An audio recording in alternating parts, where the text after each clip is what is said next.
Well, thanks a lot for the invitation to come here, or I guess I'm one of the organizers, but yeah. Anyway, I've just come from a very nice computational neuroscience conference in Oslo, not in Oslo, in Florence. So, but I'm very happy to be here also. So, I mean, our group has done a lot of work on the interpretation of electric brain signals, also collaboration with Gaute here. And so this is sort of a little bit of a, like a side project related to that. But I thought maybe power laws, maybe that fits well into a sort of a complexity workshop. So, I mean, you probably know that like people have observed a lot of power laws in nature, and particularly if there's something like 1 over f, they say that, well, when the physicist sees 1 over f, he or she gets critical.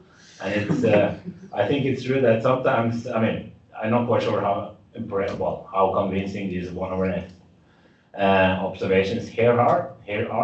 But anyway, why is 1 over f such a big deal? Well, the thing is that it's easy to make processes that has a flat sort of power spectrum. That's like white noise. And then that sort of follows directly from random processes, for example, flipping a coin or anything. And then if you have a process that sort of adds up the effects of these random kicks, like a random walk, then you end up with 1 over f squared, like the brown noise. So 1 over f is somewhere in between, and this has sort of this has sort of caught people attention when they see 1 over f. And as I said here in this, well, summary, this perspective article from 2007, there are no simple, even linear stochastic differential equations generating signals with 1 over f noise, and this is sort of, this is still one of the puzzles. So there are also observed power laws in electrical recordings in the brain. And one example, if you sort of take a sharp electrode and put it into a neuron, then you will measure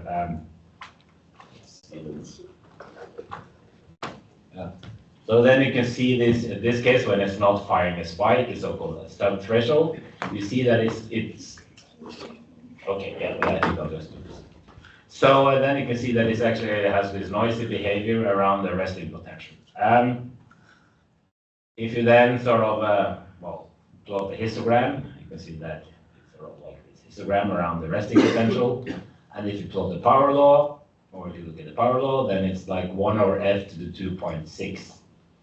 And this, if you do it instead, this is done in living animals, you instead take a slice of brain cells out and measure from there. That's something like cell culture. Then you get also a power law with a slightly smaller power law coefficient of 2.4. Moreover, you also see the power laws in the soma membrane current, and where if you measure that instead, and then it's more like a power law of 1 over f to the 1.1 in this case. So, and an important thing to note here is that this was sort of this power law coefficient of 2.4 for the membrane potential was measured in the same experiment. So you get different power law coefficients depending on what you measure. So there's also this, if you want to study neural activity, then there are many ways to sort of model it or to measure it, and putting a sharp electrode into the membrane, into the soma of a neuron is quite difficult and obviously invasive, so you can do this on humans. And but you can also measure, for example, the signal at the potential at the cortex or at the head scalp, EEG, and then you also get sort of like EEGs, power laws maybe in the EEG signals. EEG has sort of typically been measured at sort of smaller frequencies, so it's not in this. You're not really in this high frequency limit, possibly, or maybe. So here is sort of the crux of what we did. So you can take, this is all model based, and then you can model this by using the cable equation essentially for each of these different branches in this neuron, and then you can that resolve how the when if you inject currents, for example, at these different positions marked with a spot here, you can sort of calculate what kind of potential you get in the soma. So this is sort of like a virtual measurement of the membrane potential in the soma. And then it turns out if it's like a white noise current injected at these dots, they sort of, each of them have sort of like this, sort of like these grayscaled curves, gets like different sort of like slopes or different shapes of the power spectral density. But what is measured when you have, if you have even inputs at all these dots, you get something which actually looks like a power law, this blue thing here with a slope of 1.6. And the same thing, if you sort of look at the soma current in this model, you actually get, well, you get sort of like a slight decay with frequency, maybe at sort of at this power law at the end there of about the coefficient of 0.15. So what you see here is that like the power law coefficients vary between different measurements, even with a common underlying noise source like you have in this model. So, and you also actually, if you look at the EEG signal, that is actually set up by the current dipole moment, which has to do with sort of how currents go in and out across the membrane, across the dendrite, and it sets up what's called the current dipole moment, and it's this thing that is reflected in the EEG signal. So we can also then calculate the contribution to the EEG signal, and we did that here. But we actually also get the power law, but with the power law coefficient somewhere between those of the soma current and the soma potential. And this is sort of what we've been doing in the last years, is sort of to compute these electric brain signals. So we just had a book that came out last year. If you're interested in sort of computing or how to compute, like for example, what's called a local field potential, which Alberto is interested in, for example, you can look in this book. But the thing is that we have now all these observed power law coefficients in this model with all these branches, so it's a bit difficult to analyze and understand. But it turned out we also got, if you looked at this ball and stick neuron model, that's like an idealized neuron model that was introduced by Wilfred Rahl, where it's sort of like a long stick representing a dendrite and like a sort of like an end here which represents the soma. And it turns out that here for this is a very simple equation, it's a linear equation describing how the membrane potential varies with position and time.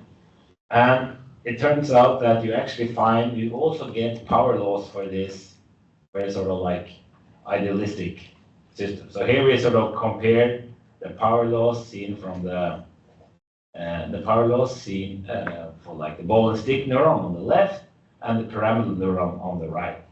And we can sort of get, well, slightly different sort of like slopes, but it's sort of like qualitatively not too far away. So we believe that we sort of capture sort of like key aspects of what's going on. And then, so if you then compare power law coefficients with experiments, then, so the experiments, let's see, that's sort of what is sort of has been seen here, can be then compared with experiments where in addition to the power law coefficients seen like in the previous modeling studies with white noise currents, we assume that the currents themselves that are sort of injected into all these different positions have this 1/f power spectrum. And with that sort of assumption, you actually get power law coefficients that are quite good agreement with experiments. So overall, a model with uncorrelated and evenly distributed input currents, each with a pink noise, 1/f characteristics seem to be compatible with experiments. So then there's a question, where does this pink noise currents come from? And there we believe a strong candidate is this large, there's some potassium channels that's been observed to have this 1/f power spectral density. So we believe actually this could be the sort of like the underlying reason for these high frequency current laws. And the key thing that makes all these different current law and the power laws with different coefficients is this, that it's evenly distributed input currents. If you only inject current into the soma or one point, you get a very different result. So I think the key thing here, that was sort of like the qualitative insight, which I think also has effects. I mean, has consequences for understanding other systems that exhibits power law, is actually this evenly distributed inputs. We can also with this sort of model-stick model actually derive analytically these power law coefficients in this high frequency limit. So depending on sort of how you stimulate it and how and what you measure, you can get sort of very different sort of power law coefficients, or you can get many different power laws with power law coefficients varying between 1/2 and 3. So it's this very, and I think this is sort of cool. I don't know it's sort of, at least here we actually show that the power law, you get the proper power law behavior in this high frequency limit, which I think is sort of so we sort of think, we sort of understand the mechanism. So, some of you have maybe heard about these power laws in neuronal avalanches, and this is, I think this is a priori something different, because here they measure spikes and avalanche spikes, and I'm not quite sure if this is connected to this power law seen here. Anyway, so conclusions here that you can get all these high frequency power laws. It doesn't mean that synaptic, with channel noise from these big potassium channels, it doesn't mean that there's no noise from the synaptic inputs, but they are probably, we think, they dominate more at lower frequencies, while in the high frequency power laws, which is in some sense is the only proper power law, it's the channel noise that dominates. So that's it. There's a paper we wrote about this some years ago. And I want to just have a quick shout out for those of you who are interested in theoretical neuroscience, that I have a podcast, which I think Sara has promised to join in at some point. So anyway, so that's, I even have pens for those of you who want to have a merch. Any serious podcast must have merch, and so I have pens, so you can get one from me after if you were interested. Okay, thank you. Thanks also for being on time. We have a first question from Sam. Yeah, we now have very beautiful models of single cells, like pyramidal cells, for instance, with distant dendrites and apical dendrites. What would happen if you injected current on those cells? Would you see a power law? And again, if the distribution was uniform and uncorrelated, would you see a power law with a coefficient close to 1? Or? Yeah, so this is sort of what we actually... Yeah. So I mean, to go beyond the ball and stick model. Yeah, no, exactly. So the point is that what we both showed, we ended up with the ball and stick model, but we first showed that it was numerically also seen for these true, the biophysical models like that. So we see it the confirms. Same. Yeah. Yeah. Thank you. Other questions? So, please, Nicola. Thank you, Gaute, for the amazing talk. Just one very quick comment, if you could add something about the potential effect of electrodiffusion into the 1/f power law of extracellular signal. It's like diffusion.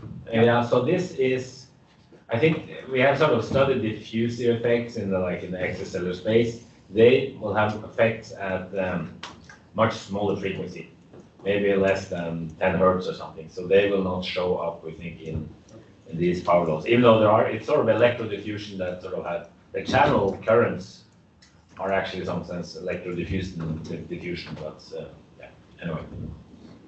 And then a third hypothesis, I suggest just to have to give also to the audience the complete spectrum, because there was also this other hypothesis that basically, especially when you record when you have large scale recordings like EEG, that it's easier to synchronize large population of neurons on low frequencies. That's so low frequency synchronization involves large populations, while you can have very localized gamma oscillations, but they're, for instance, but they will be eventually out of phase if you average a sufficiently large volume.